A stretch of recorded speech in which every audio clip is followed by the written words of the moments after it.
Masseck mbégte la en tout cas dalal la ci kër gi balaa ñu ñëw ci libération bu Farba Ngom image yi ñoo ko gisandoo Abdou Karim Gueye Xurum Xaq nekk tey jile daal di nañ koy arrêté ba tey nag mu ngi foofu nga xam ne nii moo di ca police centrale moom ak Babacar Ba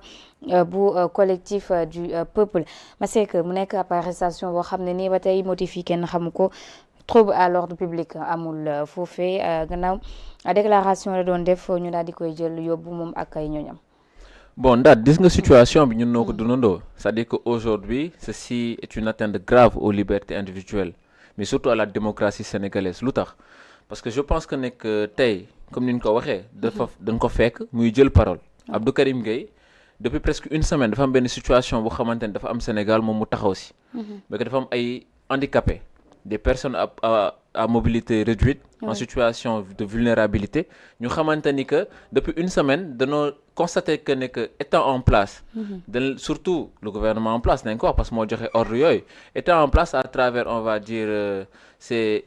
services de défense et de sécurité mais dañ leen di persécuter c'est ça les termes dañ leen di jàpp di leen tëj kaso di leen jàpp di leen yóbbu violon di leen maintenir en garde à vue limite dans le seul but de les intimider ou bien disons de les limiter te je pense que nit koo xamante ni dafa juddu si en situation de handicap wala mu dox ba laago dab ko kooku déjà il est déjà limité par le on va dire par la vie quoi mënoo ñëw tey yokkaat karaw si peut-être mën nañ wax xar bi day gën a intensifier problème yi mais surtout c'est juste remettre de l'huile sur le feu quoi tey dafa am ñooñu lu ñuy dund ñun ñu dis ko waa collectif du peuple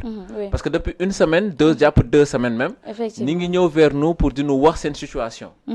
ñu déglu leen entendre leen comprendre leen mais surtout yërëm leen yërmande bi xamante ne moo waroon tey autorité en place yi yërmande bi waroon tey peut-être services sociaux de base yi ñun ñu yërëm leen comprendre leen ànd ak ñoom di porter benn combat mooy lan mooy le fait qu'on puisse leur laisser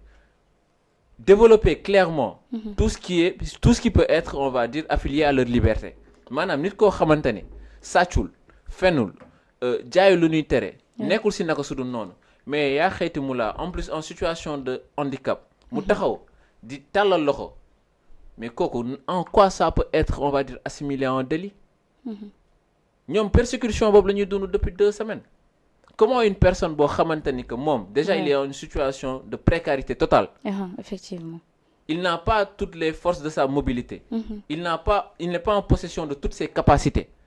surtout que Sénégal dafa nekk dëkk boo xamante ni da ngay nekk handicap mais on t'inclut pas on va dire dans certains secteurs professionnels ni même dans les secteurs de base gis nañ ne aussi leneen loo xam ne am na ci moo di carte yi leen Macky Sall joxoon en 2021 2022 ñii bi ñu ñëwee dañ ko jël ci ñoom moo di carte yi nga xam ne moo leen doon permettre bu ñu demee hôpital même somme bi lu mu bëri 10 000 bu nekk 1000 francs lay doon si ñoom maanaam bu ñu waree fay 20 000 1000 francs la ñuy fay. xoolal ma lool nga gis ne que peut-être gouvernement bi fi nekkoon moo gënoon jël à cœur cette histoire ak cette affaire ak seen situation pour peut-être apporter on va dire une solution à leur problème à eux léegi nag tey handicap yooyu amatuñu benn privilège pendant ce temps ñoom ñi nu fal ñi nu porté au pouvoir ñi xamante ni démb ci biir ñoo doon utiliser handicap yooyu ci seen ay combat noonu doon jël handicap yooyu di leen utiliser comme ay porte-étendard ci seen ay combat mais ñooñu ils ont tous les privilèges aujourd'hui léegi nag di bañal handicap yooyu privilèges yi ñu pareetuñu handicap yi en situation comme ni ma ko waxee de vulnérabilité nekk ci tali bi ils ne sont pas insérés amuñu métier seen leur formation reste à désirer parce que Sénégal ñëpp xam na ne boo fi nekkee handicap mais loolu vraiment sa àdduna limite day taxaw ñooñu ñoo ñëwoon ci ñun le collectif du peuple pourquoi ci ñun parce que ñun lañ wóolu pourquoi ci ñun parce que ñun noo leen di déglu jaar leen fu ne jëm leen ko waxtaane nu ne mais ci collectif du peuple lañ gisee benn peut-être oreille attentive bu leen di déglu gisee peut-être benn sofa bu xamante ni fa la ñuy ñëw toog dal naan ndox prélassé wu mën a génne seen ay mots yi xamante ne da nga ko des seen biir xol yi mais ñun nu déglu leen ànd ak ñoom ci problème bi lan la mooy que dañoo demander nu arrêter arrestation arbitraire yu xamante ni dañ koy enclencher contre ñoom ñoom ñi ngi subir aujourd'hui des attaques yu xamante ni injustifiées ñun loolu mooy suñu problème en ça ñoom ñëw neen ci ñun waxtaan nañ nag ñoom Abdou Karim Gueye gis na seen situation ne neen ci taxaw démb la mbir mi commencé dafa am ay handicap yoo xamante ni dañ leen fekk comme d'habitude comme toujours fekk leen ci voie publique bi ne leen carrément da leen di jàpp. Pourquoi? Parce que la mendicité est un délit. Mais étymologiquement, ce n'est pas un délit. Comment le fait de demander de l'argent à une personne, surtout en étant dans une situation de précarité, mais peut susciter une agression envers la personne? Nous waxtaan. Am na yoo xamante ne aussi, je pense que ñiy légiférer sax loi yi noo ko war a xoolaat.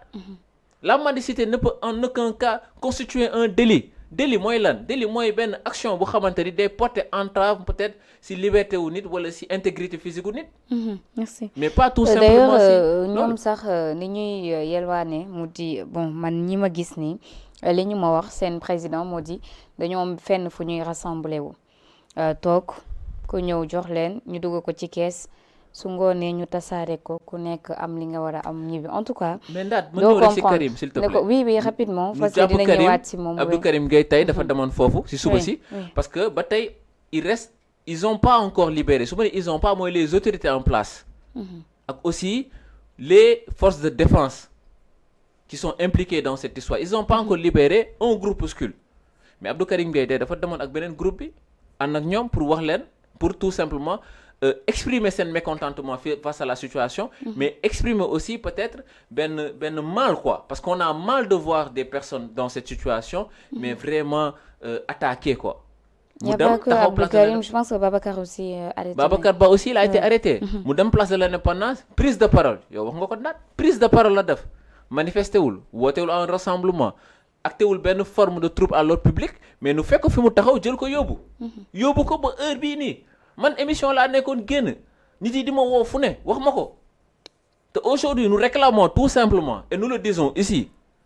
nous le collectif du peuple et je pense que c'est l'ensemble de la population sénégalaise réclamons la libération de Abdou Karim Gueye et de Babacar Ba.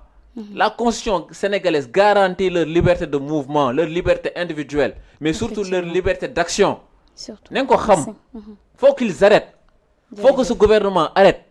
Faut qu'ils arrêtent. Aller vers les priorités. Au lieu de tenter d'attaquer d'honnêtes citoyens, surtout de tenter de museler la société civile ou bien ses acteurs. Ce n'est pas sérieux du tout. Non, merci beaucoup dinañ ci ñëwaat